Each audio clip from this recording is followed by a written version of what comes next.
नमस्कार दोस्तों, आप सभी का स्वागत है मेरे यूट्यूब चैनल इजी हिंदी साहित्य विद शिवांश में।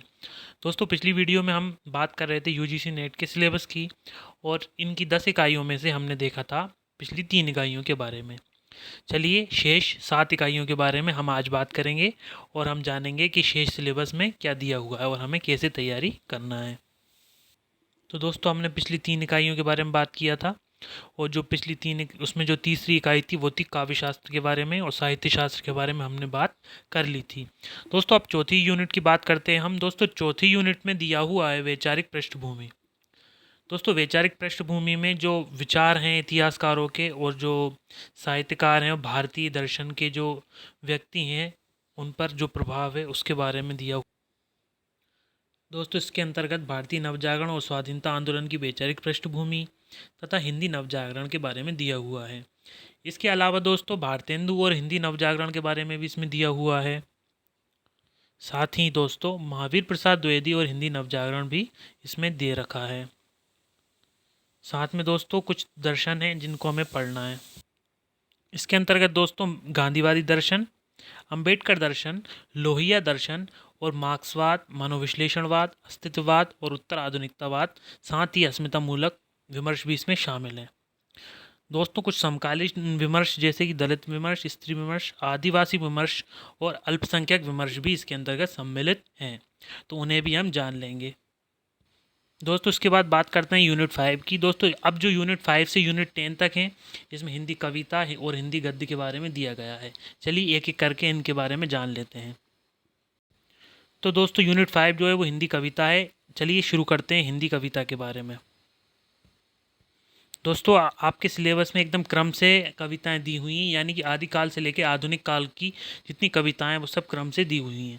तो जैसा कि क्रम से जो सबसे पहला जो क्रम है उसके अंतर्गत सम्मिलित किया गया है पृथ्वीराज रासो, जो कि आदिकालीन कवि हैं।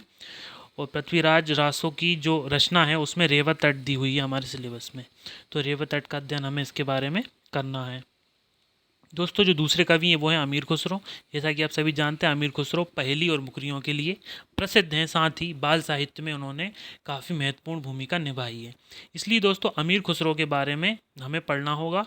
इसलिए अमीर खुसरो की पहेलियाँ और मुकरियाँ इसमें दी हुई हैं हमारे सिलेबस में। दोस्तों, आदिकाल के ही जो हमारे तीसरे कवि हैं वो हैं विद्यापति। जी हाँ दोस्तों, विद्यापति की पदावली हमें पद संख्या 1 से 25 तक दी हुई है, इनका अध्ययन हमें करना है।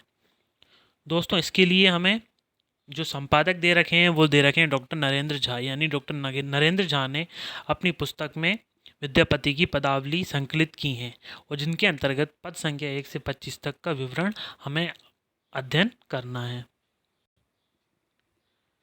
फिर आता है दोस्तों भक्तिकाल, और भक्तिकाल के ये 4 कवि जो प्रसिद्ध हैं और साथ ही वो हमारे सिलेबस में भी दिए हुए हैं। दोस्तों, भक्तिकाल के जो ज्ञान मार्ग की शाखा है उसके जो पहले कवि जो और प्रसिद्ध कवि जो हैं वो हैं कबीरदास। तो कबीरदास का जो अध्ययन है वो हमें करना है, लेकिन हमारे सिलेबस में कबीरदास का जो संपादन किया है वो आचार्य हजारी प्रसाद द्विवेदी ने किया है, तो उन्हीं के बारे में हमें पढ़ना है। तो कबीर संपादक हजारी प्रसाद द्विवेदी, इनकी जो है वो पद संख्या 160 से 209 है, तो इसके बारे में हमें आप पढ़ना है, तो हम इसे पढ़ेंगे। ठीक है दोस्तों, इसके बाद आते हैं जायसी। जायसी ने अपनी जो प्रसिद्ध रचना है वो थी जायसी की पद्मावत। तो दोस्तों, जायसी की पद्मावत और जायसी की शानदार रचना थी। तो इसी का ही संकलन दोस्तों संपादक के रूप में आचार्य रामचंद्र शुक्ल जी ने किया है। तो इन्होंने जायसी ग्रंथावली नाम से इस पुस्तक को लिखा है और इस पुस्तक में भी कई अंश हैं, जिसमें से हमें केवल एक अंश नागमती वियोग खंड ये अकेला पढ़ना है। तो दोस्तों, ये पढ़ने के बाद हम कह सकते हैं कि हमारा जो है वो प्रेम मार्गी शाखा का काम कंप्लीट हो गया है। इसके बाद दोस्तों जो भक्ति काल की सगुण शाखा आ जाती है। सगुण शाखा के 2 कवि हैं दोस्तों, पहले सूरदास और दूसरे तुलसीदास। तो जो सूरदास हैं, सूरदास का भ्रमर गीत काफ़ी महत्वपूर्ण उनकी रचना है, जैसा कि आप सभी को पता है। और भ्रमर गीत में भी भ्रमर गीत का जो संपादन किया है वो आचार्य रामचंद्र शुक्ल ने ही किया है। तो आचार्य रामचंद्र शुक्ल ने भ्रमर गीत का संपादन भ्रमर गीत सार नाम से किया है। तो भ्रमर गीत सार को ही हमें सिलेबस में पढ़ना होगा। और इस भ्रमर गीत सार में भी जो पद हैं वो 21 से 70 तक हमें पढ़ना है। तो जैसा कि आप देख सकते हैं, आप इन्हें पढ़ सकते हैं। इसके बाद भक्तिकाल के अंतिम कवि तुलसीदास, जो कि आचार्य रामचंद्र शुक्ल के भी प्रिय कवि हैं। तो तुलसीदास जी ने जो उनकी महत्वपूर्ण रचना है रामचरितमानस, वो हमारे सिलेबस में दी हुई है। और रामचरितमानस में केवल उत्तरकांड ही हमें पढ़ना है। तो रामचरितमानस का आप लोग उत्तरकांड अच्छे से पढ़ सकते हैं। दोस्तों अब आता है दोस्तों रीतिकाल। रीतिकाल में 2 कवि दे रखे हैं हमारे पास, और इसमें बिहारी दे रखे हैं और घनानंद दे रखे हैं। बिहारी सतसई है और घनानंद की कवित्त हैं। दोस्तों बिहारी की सतसई का संकलन और संपादन आचार्य जगन्नाथ दास रत्नाकर ने किया है। और इन्होंने दोहा 1 से 50 तक जो अपनी पुस्तक में लिखा है उसी को ही हमें पढ़ना है। वो बिहारी सतसई की 1 से 50 दोहा है। ठीक है दोस्तों, फिर आते हैं घनानंद। घनानंद के कवित्त का संपादन विश्वनाथ मिश्र ने किया है। उन्होंने कवित्त संख्या 1 से 30 तक जो दे रखी है उसे हमें पढ़ना है। इसके बाद दोस्तों मीरा के कुछ शायद पद हैं, तो उनका जो संपादन विश्वनाथ त्रिपाठी ने किया है, सॉरी। और विश्वनाथ त्रिपाठी की जो प्रारंभ से 20 पद हैं उनका अध्ययन हमें करना है। तो दोस्तों ये तो था आपका रीतिकाल। इसके बाद दोस्तों आधुनिक काल आ जाता है। यहाँ से अयोध्या सिंह से आधुनिक काल आ जाता है। यहाँ से आधुनिक काल चलेगा। तो दोस्तों अयोध्या सिंह उपाध्याय जो कि द्विवेदी युग के प्रमुख कवि हैं। अयोध्या सिंह का प्रसिद्ध खड़ी बोली में महाकाव्य है जिसका नाम है प्रिय प्रवास। तो दोस्तों इनका प्रिय प्रवास जो है वो हमारे सिलेबस में दे रखा है, हमें इसे पढ़ना पड़ेगा। इसके बाद दोस्तों मैथिली शरण गुप्त हैं। मैथिली शरण गुप्त जी की जो 2 रचनाएं हैं वो हमारे सिलेबस में दे रखी हैं। पहली है दोस्तों भारत भारती और दूसरी है साकेत। तो भारत भारती और साकेत। और दोस्तों साकेत में भी जो इसका 9वां सर्ग है वो दे रखा है, तो उसे हमें पढ़ना है। इसके बाद दोस्तों आते हैं जयशंकर प्रसाद। जयशंकर प्रसाद छायावाद के प्रमुख और अग्रणी कवि हैं। इसी के साथ जयशंकर प्रसाद की जो प्रमुख रचना है वो है कामायनी। कामायनी के जो 3 सर्ग हैं जैसे कि श्रद्धा, लज्जा और इड़ा, ये तीनों हमें पढ़ना है। इसके साथ ही दोस्तों आंसू उनका प्रमुख काव्य संग्रह है, तो उसे भी हमें पढ़ना होगा। इसके बाद दोस्तों छायावाद के एक अन्य कवि सूर्यकांत त्रिपाठी निराला भी हमारे सिलेबस में दिए हुए हैं। इन निराला की छायावाद में अत्यंत महत्वपूर्ण भूमिका है। इसी वजह से दोस्तों निराला की कई सारी कविताएं हमारे सिलेबस में दी हुई हैं। तो इनको हम बारी बारी से देख लेते हैं हमें क्या क्या पढ़ना है। तो दोस्तों निराला की पहली रचना दे रखी है जूही की कली। ये काफ़ी अच्छी काव्य संग्रह है, इसे हमें पढ़ना होगा। इसके बाद दोस्तों दी है जागो फिर एक बार। साथ ही सरोज स्मृति भी पढ़ना है हमें। और निराला की प्रसिद्धि का आधार राम की शक्ति पूजा भी हमें पढ़ना है। इसके अलावा दोस्तों कुकुरमुत्ता भी उनकी काफ़ी अच्छी रचना है जो प्रगतिवाद से संबंधित मानी जाती है, इसको भी हमें पढ़ना है। साथ ही बांधो ना नाव इष्ठाव बंधु, ये जो रचना है ये भी अच्छी कविता है उनकी जो निराला जी की है, इसे भी हमें पढ़ना होगा। दोस्तों छायावाद के ही अगले कवि हैं सुमित्र नंदन पंत। तो पंत जी की 3 कविताएं हैं दरअसल, जिसमें से पहली है परिवर्तन और दूसरी है प्रथम रश्मि। ये दोनों कविताएं, साथ ही जो तीसरी कविता है दोस्तों वो दरअसल महादेवी वर्मा में थोड़ी गलत दे रखी है, जिसका नाम है द्रो जरो जगत के जीर्ण पत्र।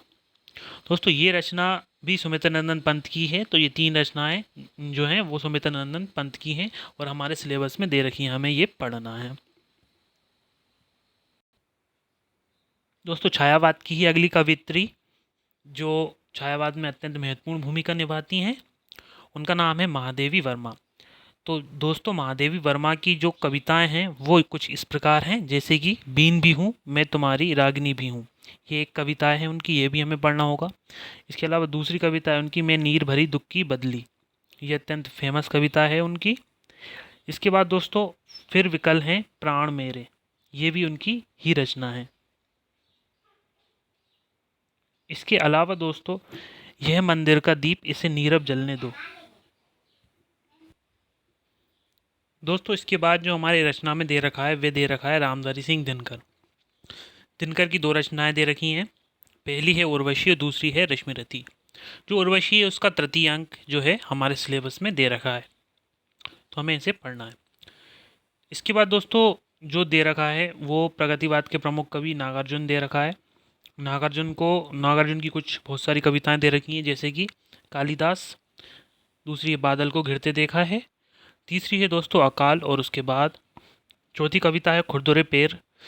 और नागार्जुन की पांचवी कविता है शासन की बंदूक। और छठी कविता है मनुष्य हूँ।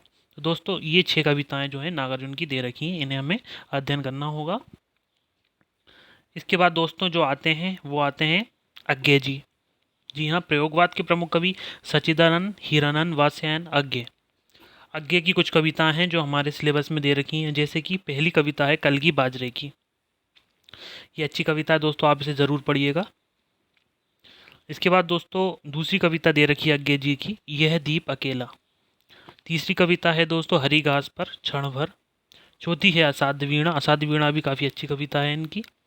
और उनकी पांचवी कविता है कितनी नावों में कितनी बार। दोस्तों जो अगले कवि हैं वो हमारे सिलेबस में दे रखे हैं, जिनका नाम है भवानी प्रसाद मिश्र। भवानी प्रसाद मिश्र की 2 कविताएं हमारे सिलेबस में हैं, जिसमें पहली है गीत फरोश और दूसरी है सतपुड़ा के जंगल। दोस्तों हमारे सिलेबस में जो अगले कवि हैं उनका नाम है मुक्तिबोध। मुक्तिबोध की तीनों कविताएं अत्यंत प्रसिद्ध हैं, जिनमें से पहली है भूल गलती, दूसरी है ब्रह्म राक्षस और तीसरी है अंधेरे में। दोस्तों ब्रह्म राक्षस और अंधेरे में काफ़ी अत्यंत महत्वपूर्ण जो कविताएं हैं वो हैं, तो दोस्तों इनका अध्ययन हमें करना है। इसके बाद दोस्तों जो हमारे सिलेबस में आखिरी कवि हैं वो हैं धूमिल जी। धूमिल की कविताएं जो हैं वो 5 दे रखी हैं हमारे सिलेबस में। तो धूमिल की पहली कविता है नक्सलबाड़ी। दूसरी कविता है दोस्तों मोचीराम। तीसरी है अकाल दर्शन और चौथी है रोटी और संसद, जिसमें से रोटी और संसद अत्यंत महत्वपूर्ण कविता है। इसके अलावा दोस्तों मोचीराम भी काफ़ी ज़्यादा महत्वपूर्ण है। तो दोस्तों ये तो थे समस्त कवि और उनकी कविताएं जो कि टेक्स्ट के रूप में हमें अध्ययन करना है, और इनका काफ़ी महत्वपूर्ण स्थान है। इनसे काफ़ी ज़्यादा प्रश्न भी यूजीसी नेट में पूछे जाते हैं। दोस्तों अब हम चलते हैं नेक्स्ट यूनिट की ओर। दोस्तों अगला यूनिट है यूनिट 6। यूनिट 6 में दोस्तों हिंदी उपन्यास और हिंदी गद्य के बारे में दे रखा है। तो दोस्तों चलिए शुरू करते हैं यूनिट 6 में। तो दोस्तों सबसे पहले हिंदी उपन्यास दे रखे हैं, चलिए देख लेते हैं इनको एक एक करके बारी बारी से। दोस्तों हिंदी कविताओं की तरह ही हिंदी उपन्यास भी एकदम क्रम से दे रखे हैं, यानी कि पहले से बाद के क्रम में दे रखे हैं। जो लेखक सबसे पहले क्रम, जो इतिहास के क्रम में जो सबसे पहले जिन्होंने जो रचनाएं लिखी उनको उसी क्रम में लगभग दे रखा है, कुछ इधर उधर हो सकता है। पंडित गौरीदत्त द्वारा रचित देवरानी जेठानी की कहानी, ये प्रथम उपन्यास है। ये काफ़ी अच्छा उपन्यास है, आप इसे पढ़ सकते हैं। और पंडित गौरीदत्त ने इसमें काफ़ी अच्छा वर्णन किया है। दोस्तों दूसरा उपन्यास है लाला श्रीनिवास दास का परीक्षा गुरु। तो दोस्तों परीक्षा गुरु आप इसे पढ़ सकते हैं, जो कि लाला श्रीनिवास दास ने लिखा है। इसी क्रम में दोस्तों अगला नाम आता है प्रेमचंद जी का। प्रेमचंद जी का दोस्तों हिंदी उपन्यास और हिंदी कहानी में अत्यंत महत्वपूर्ण योगदान है। दोस्तों ऐसा कहा जाता है कि प्रेमचंद ने हिंदी उपन्यास की कर्म भूमि ही नहीं बदली, अपितु उसका कायाकल्प भी कर दिया। तो प्रेमचंद का जो हिंदी उपन्यास है उसमें अत्यंत महत्वपूर्ण योगदान है। तो दोस्तों प्रेमचंद का जो सबसे प्रसिद्ध उपन्यास है, जो कि प्रेमचंद की प्रसिद्धि का प्रमुख आधार भी है, वह है गोदान। तो गोदान काफ़ी अच्छा उपन्यास है, आप इसे बिना बोर हुए पढ़ सकते हैं। काफ़ी अच्छा उपन्यास है और आपको पढ़ना भी चाहिए। दोस्तों नेक्स्ट है अज्ञे। अज्ञे जी का शिखर एक जीवनी उपन्यास, जिसका भाग 1 हमें सिलेबस में दिया हुआ है, इसे हमें पढ़ना है। इसके बाद दोस्तों हजारी प्रसाद द्विवेदी का नाम आता है। हजारी प्रसाद द्विवेदी का उपन्यास है वाणभट्ट की आत्मकथा। ये कुछ ऐतिहासिक उपन्यास है, लेकिन फिर भी अच्छा है, आप इसे पढ़ सकते हैं। दोस्तों नेक्स्ट बात कर लेते हैं। नेक्स्ट जो उपन्यास है दोस्तों वह है फणीश्वर नाथ रेणु। फणीश्वर नाथ रेणु का जो आंचलिक उपन्यास है वे मेला आंचल है, जो हमारे सिलेबस में दिया हुआ है। मेला आंचल अत्यंत प्रसिद्ध उपन्यास है और गांव की ग्रामीण संस्कृति और आंचलिक सभ्यता का जो वर्णन है वो फणीश्वर नाथ रेणु ने अपने मेला आंचल उपन्यास के अंतर्गत किया है। तो मेला आंचल अत्यंत प्रसिद्ध उपन्यास है जो आप पढ़ सकते हैं। दोस्तों नेक्स्ट जो है वो प्रगतिवादी लेखक यशपाल का उपन्यास है जो जिसका नाम है झूठा सच। तो झूठा सच उपन्यास है, ये आपको पढ़ लेना चाहिए। इसके बाद दोस्तों अमृतलाल नागर का उपन्यास है मानस का हंस। दोस्तों दरअसल मानस का हंस जो है वो तुलसीदास जी के जीवन पर आधारित है। तो तुलसी जी दास जी का जीवन पर आधारित उपन्यास मानस का हंस है, ये हमारे सिलेबस में दिया हुआ है। दोस्तों नेक्स्ट नाम आता है भीष्म साहनी का। भीष्म साहनी का तमस उपन्यास अत्यंत प्रसिद्ध है। ये दरअसल स्वतंत्रता के समय का उपन्यास है जिसमें कुछ सांप्रदायिक दंगों का भी वर्णन किया गया है। ये मुख्य रूप से 2 दिन की कथा है इसमें, और ये अच्छा उपन्यास है, भीष्म साहनी ने लिखा है इसको, तो आप इसे पढ़ सकते हैं। दोस्तों इसके बाद नाम आता है श्रीलाल शुक्ल जी का। श्रीलाल शुक्ल जी का राग दरबारी उपन्यास है, ये हमारे सिलेबस में दिया हुआ है जिसे आप पढ़ सकते हैं। दोस्तों नेक्स्ट नाम आता है कृष्णा सोबती जी का। कृष्णा सोबती अत्यंत प्रसिद्ध आधुनिक लेखिका हैं। इन्होंने काफ़ी सारी कहानियाँ और उपन्यास भी लिखे हैं, जिनमें से उनका एक उपन्यास ज़िंदगी नामा काफ़ी अच्छा उपन्यास है, आप इसे पढ़ सकते हैं। इसके साथ ही दोस्तों मन्नू भंडारी का नाम दिया हुआ है। मन्नू भंडारी भी अत्यंत प्रसिद्ध लेखिका हैं जिन्होंने महाबोध जैसे उपन्यास भी लिखे हैं। साथ ही हमारे जो सिलेबस में जो उपन्यास दिया है उसका नाम है आपका बंटी। या आपका बंटी दरअसल बच्चों के मनोविज्ञान पर आधारित एक उपन्यास है, और इसमें एक बच्चे के मन के भीतर जो घटनाएं चलती रहती हैं उनका काफ़ी सूक्ष्म तरीके से वर्णन किया गया है।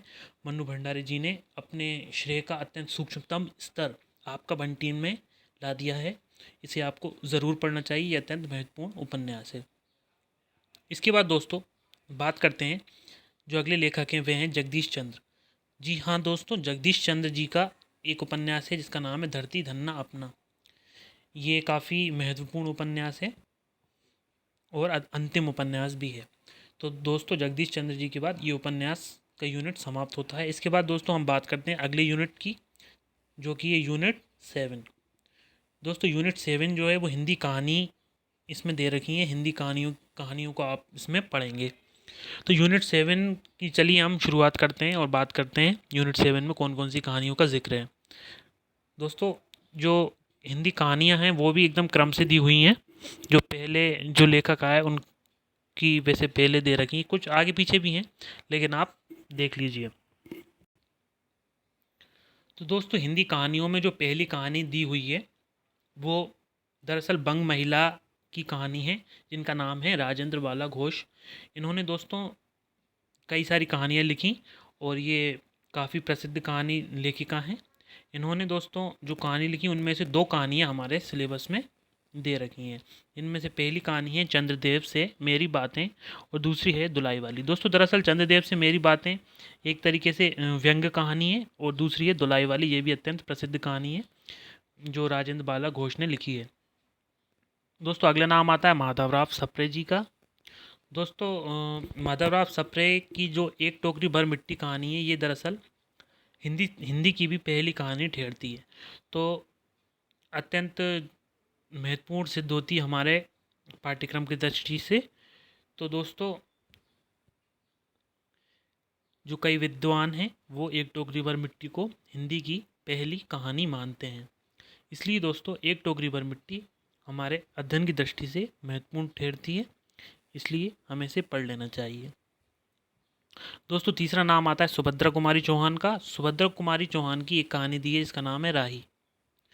दोस्तों जो अगले लेखक हैं उनका नाम है प्रेमचंद। प्रेमचंद की कई सारी कहानियाँ आप जैसा कि जानते हैं अत्यंत प्रसिद्ध हैं प्रेमचंद की, लेकिन हमारे सिलेबस में 2 ही कहानियाँ दी हुई हैं, जिसमें से पहली है ईदगाह और दूसरी है दुनिया का सबसे अनमोल रत्न या दुनिया का अनमोल रत्न। ये जो कहानी है ये प्रेमचंद की दोनों है ना। इसके बाद दोस्तों बात कर लेते हैं अगले लेखक की, जिनका नाम है राजा राधिका रमण प्रसाद सिंह। इनकी कहानी है कानों में कंगना। दोस्तों नेक्स्ट जो लेखक दिए हैं वो दिए हैं चंद्रधर शर्मा गुलेरी।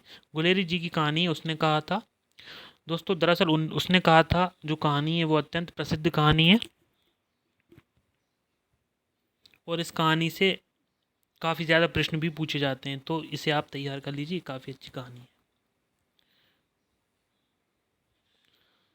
दोस्तों नेक्स्ट नाम आता है जयशंकर प्रसाद का। जयशंकर प्रसाद की कहानी आकाशदीप दी हुई है हमारे सिलेबस में। दोस्तों नेक्स्ट जो है वो जैनेंद्र का नाम आता है। जैनेंद्र की अपना अपना भाग्य नाम से एक कहानी संग्रह है, वो हमारे सिलेबस में दे रखा है। दोस्तों तीसरा नाम आता है फणीश्वर नाथ रेणु का। रेणु जी की दो कहानियाँ हमारे सिलेबस में है, जिसमें से पहली कहानी है तीसरी कसम और दूसरी है लाल पान की बेगम। ये दोनों कहानियाँ हमारे सिलेबस में दे रखी हैं। दोस्तों तीसरी कसम मैं आपको बता देता हूँ, यहाँ पर तीसरी कसम कहानी अत्यंत प्रसिद्ध हुई है और इस पर फिल्म भी बन चुकी है, आप इसे देख सकते हैं देखना चाहें तो। इसके अलावा दोस्तों हम बात करते हैं नेक्स्ट लेखक की, जिनका नाम है अज्ञे। अज्ञे की जो कहानी है वो है गैंग्रीन। दोस्तों इसको रोज़, कभी कभी रोज़ भी, कहीं कहीं रोज़ भी लिखा रहता है इसका नाम, तो इसे रोज़ या गैंग्रीन जो कहानी है वो अज्ञे की हमारे सिलेबस में दी हुई है। दोस्तों नेक्स्ट नाम आता है शेखर जोशी का। शेखर जोशी की जो प्रसिद्ध कहानी है उसका नाम है कोसी का खटवार, जो कि हमारे सिलेबस में दी हुई है। चलिए दोस्तों बात करते हैं नेक्स्ट लेखक की, जिनका नाम है भीष्म साहनी। भीष्म साहनी की दो प्रसिद्ध कहानी हमारे सिलेबस में दी हुई हैं। पहली है चीफ की दावत और दूसरी अमृतसर आ गया। तो दोस्तों ये दोनों कहानियाँ अत्यंत प्रसिद्ध हुई हैं, इन्हें आप पढ़ सकते हैं। दोस्तों नेक्स्ट बात कर लेते हैं हम कृष्णा सोबती जी की। कृष्णा सोबती जी ने दोस्तों कई सारी कहानियाँ लिखी और उपन्यास भी लिखे, जिसमें से एक कहानी हमारे सिलेबस में दी है, जिसका नाम है दोस्तों सिक्का बदल गया। तो आप इसे पढ़ सकते हैं। दोस्तों नेक्स्ट कहानी हरिशंकर परसाई जी की। दोस्तों हरिशंकर प्रसाद मुख्यतः व्यंग्य लेखन में अत्यंत महत्वपूर्ण भूमिका निभाते थे और उसी के हिसाब से उन्होंने इंस्पेक्टर माधवदीन चांद पर अत्यंत शानदार कहानी लिखी। ये बेहतरीन कहानी, आप इसे पढ़ सकते हैं। दोस्तों नेक्स्ट नाम आता है ज्ञान रंजन का। ज्ञान रंजन की कहानी है पिता। इसके बाद दोस्तों कमलेश्वर की कहानी दी हुई है। कमलेश्वर की कहानी है राजा निर्बंसिया, आप जैसे देख सकते हैं। इसके साथ ही दोस्तों अंतिम जो लेखक है कहानी के, उनका नाम है निर्मल वर्मा, जिनकी परिंदे कहानी अत्यंत प्रसिद्ध हुई है। तो परिंदे कहानी जो है आप इसे पढ़ सकते हैं, ये भी अच्छी कहानी है। दोस्तों वीडियो काफ़ी लंबा हो रहा है, इसलिए क्योंकि हम चीज़ों को काफ़ी अच्छे और बेहतर ढंग से सूक्ष्म अध्ययन करवाते हैं, इस वजह से दोस्तों काफ़ी टाइम भी लगता है। तो जुड़े रहिए दोस्तों, यदि आप सिलेबस का गहराई से अध्ययन करना चाहते हैं तो इस वीडियो को अंत तक ज़रूर देखिएगा। दोस्तों चलिए हम बात कर लेते हैं नेक्स्ट यूनिट की, जिसका नाम है यूनिट 8 या यूनिट 8। तो यूनिट 8 जो है वो हिंदी नाटकों के बारे में है। तो यूजीसी नेट में जो नाटक दिए हुए हैं वो कुछ इस प्रकार हैं, जिनमें से पहला जो नाम आता है वो भारतेंदु हरिश्चंद्र का आता है। भारतेंदु हरिश्चंद्र के दो नाटक अत्यंत प्रसिद्ध हैं। दोस्तों भारतेंदु हरिश्चंद्र अत्यंत महत्वपूर्ण नाटककार थे। इन्होंने कई सारी विधाओं में अपना परचम लहराया है और हिंदी साहित्य को अत्यंत समृद्ध बनाया है। तो भारतेंदु हरिश्चंद्र के दो अत्यंत प्रसिद्ध नाटक हमारे सिलेबस में दे रखे हैं, जिनमें से पहला नाटक है अंधेर नगरी और दूसरा नाटक है भारत दुर्दशा। तो आप ये दोनों नाटक पढ़ सकते हैं, काफ़ी अच्छे नाटक हैं। इसके बाद दोस्तों नाम आता है जयशंकर प्रसाद का। जयशंकर प्रसाद मुख्य रूप से प्रमुख नाटककार थे छायावाद के, और इन्होंने आधुनिक काल में नाटक के क्षेत्र में अपना नाम शिखर पर परचम लहराया है। और जयशंकर प्रसाद के 3 नाटक दिए हुए हैं, जिनमें से पहला है चंद्रगुप्त और दूसरा है स्कंदगुप्त, साथ ही तीसरा नाटक है ध्रुव स्वामिनी। चलिए दोस्तों नेक्स्ट बात करते हैं हम। नेक्स्ट है दोस्तों धर्मवीर भारती, और जिनका प्रमुख नाटक है अंधा युग। इसके बाद दोस्तों बात करते हैं लक्ष्मी नारायण लाल, इनका नाटक है सिंदूर की होली। दोस्तों नेक्स्ट आधुनिक और अत्यंत प्रसिद्ध नाटककार, जिनका नाम है मोहन राकेश।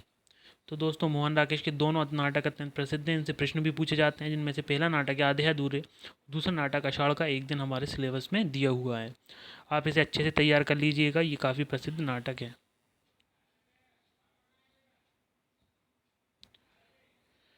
दोस्तों दोस्तों नेक्स्ट बात कर लेते हैं हम। नेक्स्ट दिए हुए हैं हबीब तनवीर जी का जो नाटक है वो आगरा बाज़ार है। नेक्स्ट दोस्तों सर्वेश्वर दयाल सक्सेना दिए हुए हैं, इनका बकरी अत्यंत प्रसिद्ध नाटक है। दोस्तों नेक्स्ट नाम दिया हुआ शंकर शेष, जिनका प्रमुख नाटक है एक और द्रोणाचार्य। दोस्तों उसके बाद अगला नाम दिया हुआ है दोस्तों उपेंद्र नाथ अश्क का, जिनका एक और नाटक है अंजू दीदी। इसके बाद दोस्तों मन्नू भंडारी जी का महाभोज भी दिया हुआ है। चलिए दोस्तों बात कर लेते हैं नेक्स्ट यूनिट की, जिसका नाम है यूनिट 9। यूनिट 9 में दोस्तों निबंधों का संग्रह दिया हुआ है। निबंध हमारे जो यूजीसी नेट के सिलेबस में अत्यंत महत्वपूर्ण है। उन निबंधों का नाम दिया हुआ है और उनके निबंधकार दिए हुए हैं। चलिए देख लेते हैं बारी बारी से निबंधकार और निबंध। तो दोस्तों पहला निबंध दिया हुआ है भारतेंदु हरिश्चंद्र जी के। भारतेंदु हरिश्चंद्र जी के दोस्तों दो निबंध हमारे सिलेबस में दिए हुए हैं। पहला निबंध दोस्तों दिल्ली दरबार दर्पण है, और दोस्तों दूसरा निबंध जो है वो है भारत वर्षोन्नति कैसे हो सकती है। ये दोनों निबंध अत्यंत फेमस है और आप इनका अध्ययन कर सकते हैं। दोस्तों इसके बाद दिए हुए हैं प्रताप नारायण मिश्र। प्रताप नारायण मिश्र का जो निबंध है वो दिया हुआ है शिव मूर्ति। ये अत्यंत प्रसिद्ध निबंध है। इसके बाद दोस्तों तीसरा नाम आता है दोस्तों, दरअसल शिव शंभू के जो चिट्ठे जो निबंध थे वो दरअसल बाल मुकुंद गुप्त जी का है। इसमें कुछ गलत नाम दे रखा है। बालकृष्ण भट्ट नहीं, अपितु बाल मुकुंद गुप्त जी हैं। तो बाल मुकुंद गुप्त जी का शिव शंभू के चिट्ठे अत्यंत प्रसिद्ध निबंध संग्रह है। इसमें कई सारे निबंध हैं, तो ये हमारे निबंध में दिया हुआ है। इसके बाद दोस्तों अब नाम आता है आचार्य रामचंद्र शुक्ल जी का। दोस्तों रामचंद्र शुक्ल जी का प्रमुख जो निबंध है वो कविता क्या है। कविता क्या है अत्यंत प्रसिद्ध निबंध है और रामचंद्र शुक्ल जी की प्रसिद्धि का आधार भी है। तो आप इसे ज़रूर तैयार कर लीजिएगा। ये इसको पढ़ना अत्यंत मस्ट है और मैं 5 स्टार लगा के कहता हूँ, इसे आप ज़रूर पढ़ लीजिएगा। इसके बाद दोस्तों बात कर लेते हैं हजारी प्रसाद द्विवेदी जी हैं। हजारी प्रसाद द्विवेदी जी का प्रसिद्ध निबंध नाखून क्यों बढ़ते हैं हमारे सिलेबस में है। इसके बाद दोस्तों बात करते हैं विद्यानिवास मिश्र जी की। विद्यानिवास मिश्र जी का प्रमुख निबंध है मेरे राम का मुकुट भीग रहा है।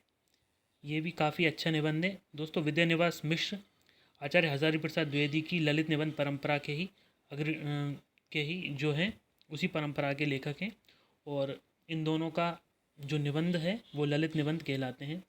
ये दोनों निबंध ही दोस्तों ललित निबंध हैं, नाखून क्यों बढ़ते हैं और मेरे राम का मुकुट भीग रहा है। तो ये दोनों निबंध आप अच्छे से तैयार कर लीजिएगा, इनसे प्रश्न भी पूछे जाते हैं। दोस्तों जून 2023 का जो यूजीसी नेट का जो एग्ज़ाम हुआ था उसमें दोस्तों इन दोनों से काफ़ी ज़्यादा प्रश्न पूछे गए थे, तो आप प्रीवियस ईयर क्वेश्चन के हिसाब से भी इनको देख सकते हैं।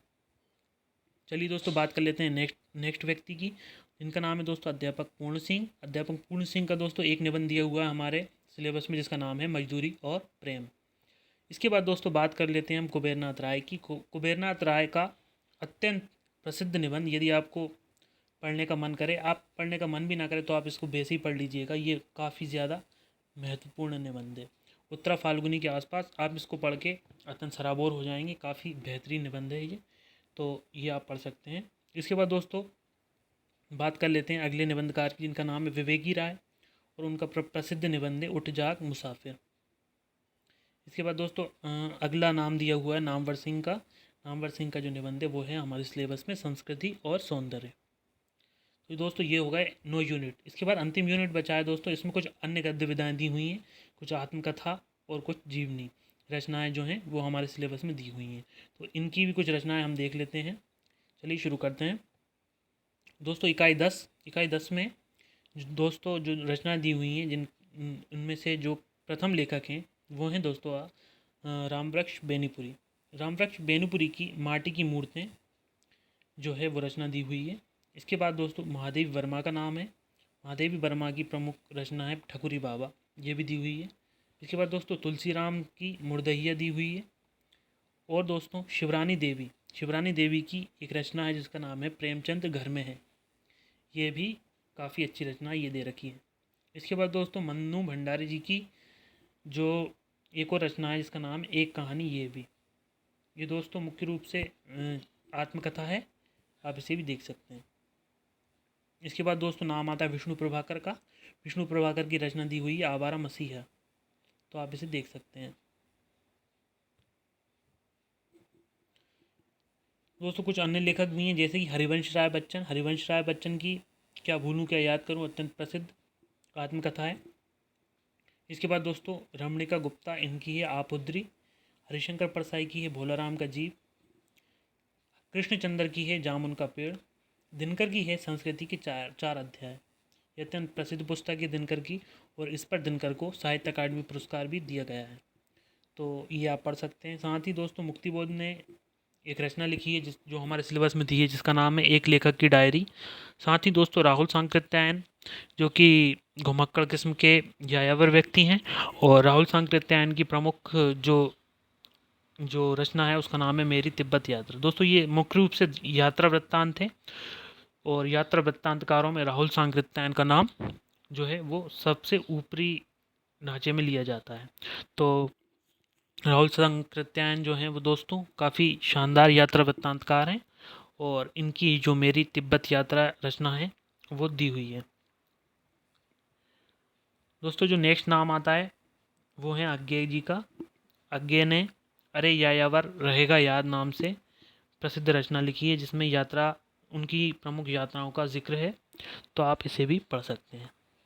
तो दोस्तों यहाँ पर हमारी जो रचना है वो कंप्लीट होती हैं। तो हमने बात की यूनिट 1 से लेकर 10 तक सभी रचनाओं की।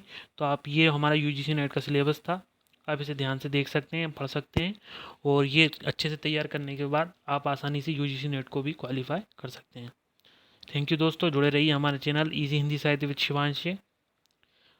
तो मिलते हैं नेक्स्ट वीडियो में, तब तक के लिए जय हिंद, धन्यवाद।